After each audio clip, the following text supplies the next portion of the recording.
get out anymore. Yeah, I really can't. Spin. Yeah,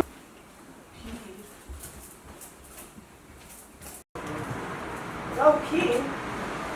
Maybe you should. Entire not right now.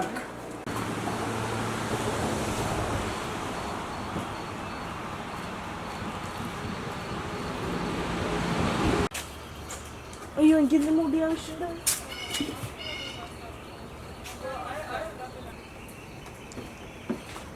എല്ലാം എടുത്തില്ലേ?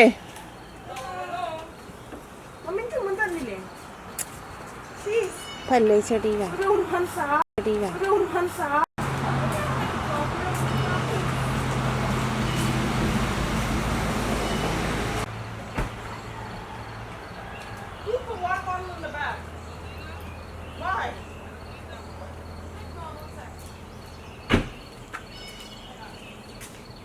Bye bye. Easy pass ഉണ്ടല്ലോ നോക്കിയേ. By. വേം പോക്കോ അല്ലെങ്കിൽ traffic കിട്ടും.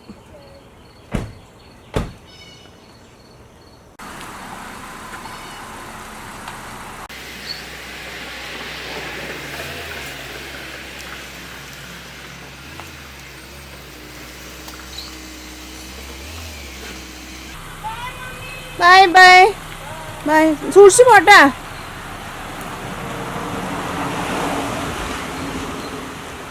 അങ്ങനെ നീയും അലീനയും നീനയും പോയി. ഇവിടെ സമയം രാവിലെ 5 മണിയായിട്ടുണ്ട് കേട്ടോ.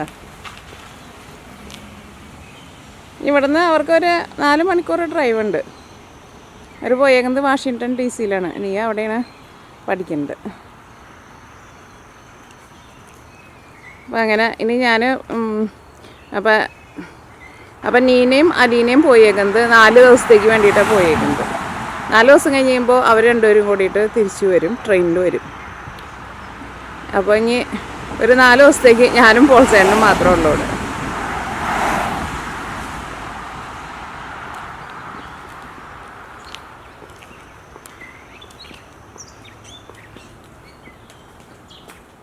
പിന്നെ നമ്മുടെ ആസ്പിൻകുട്ടിനെ യാത്ര ചെയ്യുന്നത് ഒട്ടും ഇഷ്ടമില്ല. അപ്പോൾ ആസ്പിനെ ഈ പ്രാവശ്യം പോയപ്പോൾ നീയെ കൊണ്ടുപോയില്ല.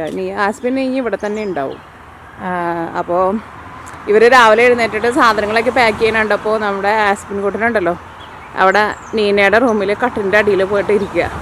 ആ കട്ടിൻ്റെ അടിയിൽ നമുക്ക് പിടിച്ചെടുക്കാൻ വേണ്ടി പറ്റില്ല, കാരണം അത് വലിയ കട്ടിലാണ്. അപ്പോൾ അതിൻ്റെ അടിയിലേക്ക് പിന്നെ അതിൻ്റെ അടിയിലും ഇങ്ങനെ ഇതില്ല, നമുക്ക് അതിൻ്റെ ഉള്ളിൽ അടിയിലേക്ക് നമുക്ക് പോകാൻ വേണ്ടിയിട്ട് പറ്റില്ല. ഇവർ രാവിലെ കുറേ നേരം നോക്കി, അവനെ പോണതിന് മുമ്പ് അവർക്കൊന്ന് എടുക്കണമെന്നുണ്ടായിരുന്നു. അവർ കുറേ നേരം നോക്കി, പക്ഷേ ആൾ വന്നില്ല. അവന് യാത്ര ചെയ്യുന്നത് തൊട്ട് ഇഷ്ടമില്ല. അപ്പോൾ അതുകൊണ്ട് തന്നെ എവിടെയെങ്കിലും പോകണുണ്ടെന്ന് അവന് ഇവർ സാധനങ്ങളൊക്കെ നമ്മൾ പാക്ക് ചെയ്യണത് കാണുമ്പോൾ തന്നെ മനസ്സിലാവും. അപ്പോൾ പിന്നെ അവനെ എവിടെയെങ്കിലും പോയിട്ട് നമ്മൾ കാണാത്ത സ്ഥലത്ത് പോയിട്ട് ആൾ ഒളിച്ചിരിക്കും. ഇനിയിപ്പോൾ കുറച്ച് നേരം കഴിയുമ്പോൾ വരും. വന്നിട്ട് ഇനിയിപ്പോൾ അവരെ കണ്ടില്ല എന്ന് വെച്ചിട്ടുണ്ടെങ്കിൽ ആൾക്ക് വലിയ വിഷമമാവും. അപ്പോൾ നമ്മുടെ കറി റെഡിയാക്കാൻ വേണ്ടിയിട്ട് പോവാണ്. നമുക്കൊരു പാൻ വെച്ചിട്ട് ചൂടാക്കാം. അല്ലെങ്കിൽ ആവശ്യത്തിന് ഓയിൽ ഒഴിക്കാം. ഇനി ചൂടായ ഓയിലിലേക്ക് തീ നന്നായിട്ട് കുറച്ച് വയ്ക്കാം. ഒരു 3 നുള്ളു മഞ്ഞൾപ്പൊടി, 1/4 ടേബിൾ സ്പൂൺ മുളക് പൊടി.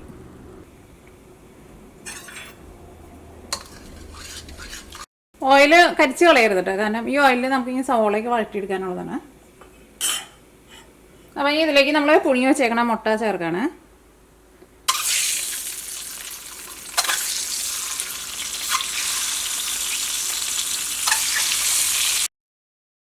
അത് കിടന്നിട്ട് ഒന്ന് മുരിഞ്ഞ് വരട്ടെ. ചെറിയ തീയിലിട്ടിട്ട് മുരിച്ചിട്ട് എടുക്കുക. അല്ലെങ്കിൽ പിന്നെ ഓയിൽ കരിഞ്ഞ് പോയിട്ടുണ്ടെന്ന് വെച്ചിട്ടുണ്ടെങ്കിൽ പിന്നെ നമുക്ക് ഈ ഓയിൽ പിന്നെ എടുക്കാൻ വേണ്ടിയിട്ട് പറ്റില്ലല്ലോ. അത് നമ്മുടെ മുട്ട മുരിഞ്ഞിട്ടുണ്ട്. കുറേ നേരം ഇട്ടിട്ട് അങ്ങനെ മുരിക്കണ്ട. ഇനി ഇത് ഓയിലിൽ നിന്ന് എടുത്ത് മാറ്റാം. പിടിച്ചിട്ട് തന്നെ മുട്ട ഞാൻ മാറ്റി വെച്ചിട്ടുണ്ട്. ഇനി ഞാൻ ഇതിലേക്ക് ഒരു വലിയൊരു സവോള ഇതേപോലെ ഇങ്ങനെ ചെറുതായിട്ടൊന്ന് കട്ട് ചെയ്തെടുത്തിട്ടുണ്ട്. ഇത് നമുക്ക് നന്നായിട്ടൊന്ന് വഴറ്റിയിട്ടെടുക്കാം. സവാള ഒന്ന് ചെറുതായിട്ടൊന്ന് മുരിഞ്ഞ പോലെ വരണം. മുരിഞ്ഞ് നല്ലൊരു ഗോൾഡൻ കളറാവണ്ട. ഇതപ്പം സവാള മുരിഞ്ഞ് ചെറുതായിട്ടൊരു ഗോൾഡൻ കളറായി തുടങ്ങിയിട്ടുണ്ട്. ഇനി നമുക്ക് ഈ ഓയിൽ എടുക്കണ്ട കേട്ടോ. ഈ സവാള മാത്രമായിട്ട് നമുക്ക് മാറ്റിയിട്ട് നമുക്ക് മിക്സിയുടെ ജാറിലേക്ക് ഇടാം.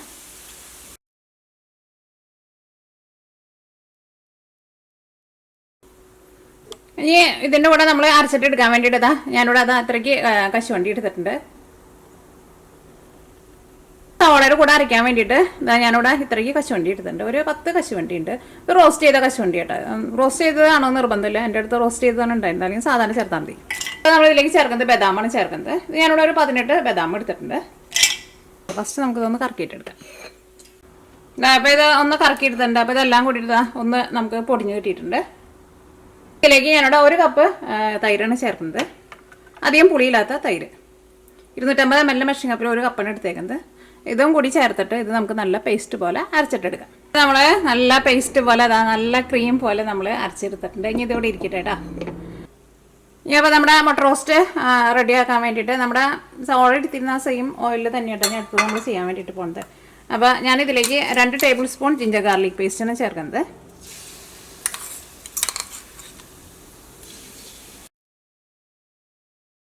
അപ്പോൾ ഇതിൻ്റെ ഒരു പച്ച ഒരു ടേസ്റ്റ് ഉണ്ടാവില്ല ജിഞ്ചർ ഗാർലിക് പേസ്റ്റിന്, അത് മാറിയിട്ടുണ്ട്. ഇനി ഞാനിതിലേക്ക് ഒരു വലിയൊരു സവോള കട്ട് ചെയ്ത് വെച്ചിട്ടുണ്ട്. അപ്പോൾ ഇതിലേക്ക് നമ്മൾ 2 സവോളയാണ് ചേർക്കുന്നത്. അപ്പോൾ പകുതി നമ്മൾ അരയ്ക്കാനെടുത്തു. ബാക്കിയുള്ളത് ഇത് നമ്മൾ നന്നായിട്ട് മൊരിയിച്ചിട്ട് എടുക്കണം. ഞാൻ നോക്കിയപ്പോൾ നമ്മുടെ സവോള നന്നായിട്ട് മൊരിഞ്ഞിട്ടുണ്ട്. അപ്പോൾ ചെറിയ തീയിലിട്ടിട്ട് മൊരിയിച്ചിട്ട് എടുക്കാം കേട്ടോ. ഇനി നമ്മളിതിലേക്ക് മസാലപ്പൊടികൾ ചേർക്കാണ്. ഫസ്റ്റ് ചേർക്കുന്നത് മഞ്ഞൾപ്പൊടി, ഒരു 1/4 ടേബിൾ സ്പൂൺ മഞ്ഞൾപ്പൊടി. പൊടി നന്നായിട്ടൊന്ന് മൊരിയട്ടെ. തീ നന്നായിട്ട് കുറച്ച് വയ്ക്കുക. ഞാൻ അടുത്ത് ചേർക്കുന്നത് മല്ലിപ്പൊടിയാണ് ചേർക്കുന്നത്. മല്ലിപ്പൊടി ഞാനിതിലേക്ക് 1 ടേബിൾ സ്പൂണും പിന്നെ ഒരു 1/4 ടേബിൾ സ്പൂണും കൂടിയിട്ട്. കാരണം ഇതിലേക്ക് നമ്മൾ ആ പേസ്റ്റ് ആയിട്ടുള്ളതൊക്കെ ചേർക്കുന്നുണ്ടല്ലോ. അപ്പോൾ അതുകൊണ്ട് തന്നെ മല്ലിപ്പൊടി ഒരുപാട് ചേർക്കണ്ട. ഞാൻ അടുത്ത് ചേർക്കുന്നത് മുളക് പൊടിയാണ് ചേർക്കുന്നത്. മുളക് പൊടി നിങ്ങളുടെ എരിവിനനുസരിച്ചിട്ട് ചേർത്തോട്ടെ. നമ്മൾ പലരും എടുക്കണ മുളക് പൊടിക്ക് എരിവിൽ വ്യത്യാസം ഉണ്ടാവും. അപ്പോൾ ഞാനിതിലേക്ക് ഒരു 1.25 ടേബിൾ സ്പൂൺ മുളക് പൊടിയാണ് ചേർക്കുന്നത്.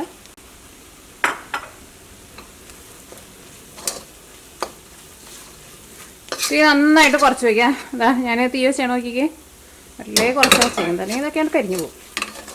ഇനി ഞാനിതിലേക്ക് 1 ഗ്ലാസ് നല്ല തിളച്ച വെള്ളം ചേർക്കാണ്. ഇതിലേക്ക് നമ്മൾ തക്കാളി പേസ്റ്റ് ആക്കിയിട്ട് ചേർക്കും. അത് ഇപ്പോഴല്ല കേട്ടോ ചേർക്കാം. ഫസ്റ്റ് നമുക്ക് ഇതിലേക്ക് വെള്ളം ചേർക്കാം. ഇത് നന്നായിട്ട് കൂട്ടി വയ്ക്കാം.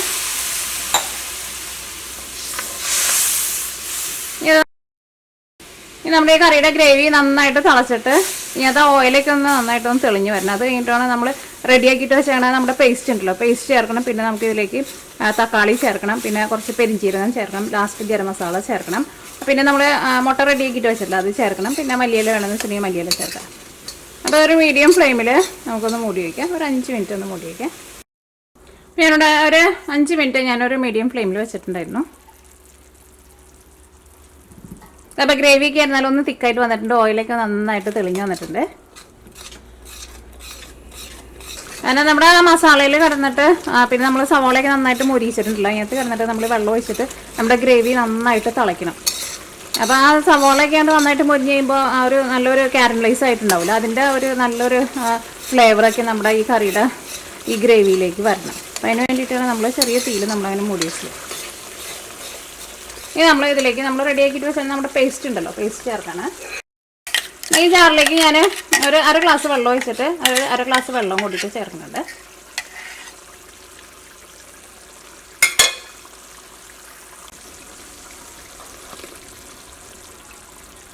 ഇനി നമുക്ക് 2 മീഡിയം തക്കാളി എടുത്തിട്ടുണ്ട്. അത് ഞാൻ ഈ മിക്സിയുടെ ജാറിൽ തന്നെ ഇട്ടിട്ട് ഒന്ന് അരച്ചിട്ട് എടുക്കട്ടെ. അല്ല, മിക്സിയുടെ ജാറ് നമ്മൾ കഴുകേണ്ട ആവശ്യമില്ല. ഇനി നമുക്ക് നന്നായിട്ടൊന്ന് മിക്സ് ചെയ്യാം. കാരണം തക്കാളി നമുക്ക് സെപ്പറേറ്റ് വഴറ്റുണ്ട് കേട്ടോ. നമ്മുടെ ഈ ഗ്രേവിയിൽ കിടന്നിട്ട് തന്നെ തക്കാളി നന്നായിട്ട് വെന്ത് വരണം. ഇനി നമ്മൾ കുറച്ച് സമയം എടുത്തിട്ട് വേണം നമ്മുടെ കറി റെഡിയാക്കാൻ വേണ്ടിയിട്ട്. ചെറിയ തീയിലിട്ടിട്ട് ഇവിടെ 2 തക്കാളി മിക്സിയിലിട്ടിട്ട് ഒന്ന് അരച്ചെടുത്തിട്ടുണ്ട്. ഇനി നമുക്കൊരു മീഡിയം ഫ്ലെയിമിൽ നമുക്കൊരു 10 മിനിറ്റ് ഒന്ന് മൂടി വയ്ക്കാം. തീ ഒരുപാട് കൂട്ടി വയ്ക്കരുത്, പ്രത്യേകം ശ്രദ്ധിക്കുക. കാരണം ഇതിലേക്ക് നമ്മൾ ബദാമും കശുവണ്ടിയൊക്കെ നമ്മൾ അരച്ച് ചേർത്തുണ്ടല്ലോ. അപ്പോൾ അടിയിൽ പിടിക്കാണ്ട് പ്രത്യേകം ശ്രദ്ധിക്കുക. ഇടയ്ക്ക് നിങ്ങളൊന്ന് തുറന്ന് നോക്കിയിട്ടൊന്ന് ഇളക്കി കൊടുക്കണം കേട്ടോ. തീ ഒരുപാട് കൂട്ടി വയ്ക്കരുത്. അപ്പോൾ ഞാൻ മീഡിയം ഫ്ലെയിമിൽ ഒരു 15 മിനിറ്റ് മൂടി വെച്ചിട്ടുണ്ടായിരുന്നു. ഇടയ്ക്ക് ഞാനത് ഇളക്കിയിട്ട് കൊടുക്കണ്ടായിരുന്നു. തക്കാളിയും പിന്നെ നമ്മൾ ആ പേസ്റ്റും ചേർത്തിട്ടുണ്ടെന്ന് വെച്ചിട്ടുണ്ടെങ്കിൽ പിന്നെ ചെറിയ തീയിലിട്ടിട്ടാണ് വേവിക്കാൻ വേണ്ടിയിട്ട് പ്രത്യേകം ശ്രദ്ധിക്കുക. അല്ലെങ്കിൽ ചിലപ്പോൾ അത് അടിയിൽ പിടിക്കും കേട്ടോ. പിന്നെ കുറച്ച് സമയം കൂടുതൽ എടുത്തിട്ട് റെഡിയാക്കിയിട്ട് എടുക്കണം. അപ്പോഴായിരിക്കും ഇതിൻ്റെ ഗ്രേവി ഒക്കെ എന്ന് വെച്ചിട്ടുണ്ടെങ്കിൽ നല്ല ടേസ്റ്റ് വരും. അപ്പോൾ ഈ ഇതിനകത്ത് ഓയിലൊക്കെ ഒന്ന് ചെറുതായിട്ടൊന്ന് തെളിഞ്ഞു തുടങ്ങിയിട്ടുണ്ട്. അപ്പോൾ തക്കാളിയൊക്കെ ചേർത്ത് വാട്ടാണ്ടല്ല ചേർത്ത്. അപ്പോൾ തക്കാളി നമ്മുടെ ഈ മസാലയിലൊക്കെ കിടന്നിട്ട് നന്നായിട്ട് വെന്ത് കറി കൂടുതൽ നേരം തിളയ്ക്കണം. കാരണം ഇത് നമ്മൾ എന്താ പറയുക ഈ ഹോട്ടലിലേക്ക് ഉണ്ടാക്കുന്ന പോലത്തെ ഒരു ഗ്രേവിയാണ്. ഇച്ചിരി സമയം എടുത്തിട്ടാണ് ഇത് നമ്മൾ റെഡിയാക്കിയിട്ടെടുക്കുക.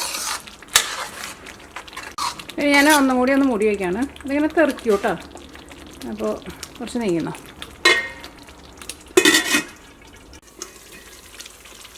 അപ്പോൾ ഇതിനകത്ത് ഓയിലൊക്കെ നന്നായിട്ട് തെളിഞ്ഞ് വന്നിട്ടുണ്ട്. നമ്മുടെ കറിയുടെ ഗ്രേവി ആയിരുന്നാലും അത്യാവശ്യം നല്ല തിക്കായിട്ട് വന്നിട്ടുണ്ട്. പ്രത്യേകം ശ്രദ്ധിക്കുക.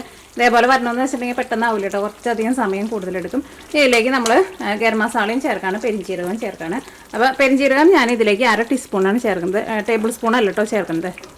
ഗരം മസാല നിങ്ങൾ ടേസ്റ്റിനനുസരിച്ചിട്ട് ചേർക്കാം. ഫസ്റ്റ് കുറച്ച് ചേർക്കാം. അത് കഴിഞ്ഞിട്ട് മിക്സ് ചെയ്ത് കഴിഞ്ഞിട്ട് ടേസ്റ്റ് നോക്കിയിട്ട് വേണമെന്ന് വെച്ചിട്ടുണ്ടെങ്കിൽ ചേർക്കാം. പിന്നെ ഞാൻ ഇതിലേക്ക് കുറച്ച് മല്ലിയിലയും ചേർക്കുന്നുണ്ട്. നിങ്ങൾക്ക് കസൂരി മേത്തി വേണമെന്ന് വെച്ചിട്ടുണ്ടെങ്കിൽ കസൂരി മേത്തിയും കൂടിയിട്ട് ചേർക്കാം. ഇങ്ങനത്തെ കറികൾക്കൊക്കെ കസൂരി മേത്തി ചേർത്തിട്ടുണ്ടെങ്കിൽ നല്ല ടേസ്റ്റ് ഉണ്ടാവും.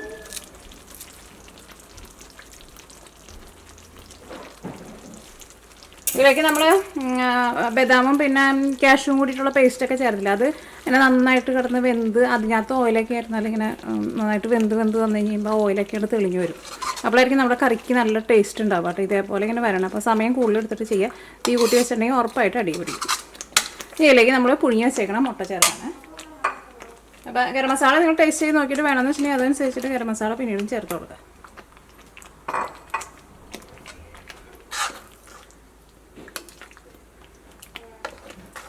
ഇനി മുട്ട ചേർത്ത് കഴിഞ്ഞിട്ടുണ്ടെന്ന് വെച്ചിട്ടുണ്ടെങ്കിൽ ഞാനൊരു 10 മിനിറ്റ് മീഡിയം ഫ്ലെയിമിലല്ല വയ്ക്കുന്നത്, ലോ ഫ്ലെയിമിൽ വെച്ചിട്ട് മൂടി വയ്ക്കുകയാണ്. അപ്പോൾ നമ്മൾ മുട്ടയൊക്കെ ചേർത്ത് കഴിഞ്ഞിട്ട് ഒരു 10 മിനിറ്റും കൂടി മൂടി വെച്ചിട്ടുണ്ടായിരുന്നു. അപ്പോൾ നമ്മുടെ മുട്ടക്കറി റെഡി ആയിട്ടുണ്ട്. ഇനി തീ ഓഫ് ചെയ്യട്ടെ. ഈ കറി ഒരു 10 മിനിറ്റ് ഒന്ന് ഇരിക്കട്ടെ.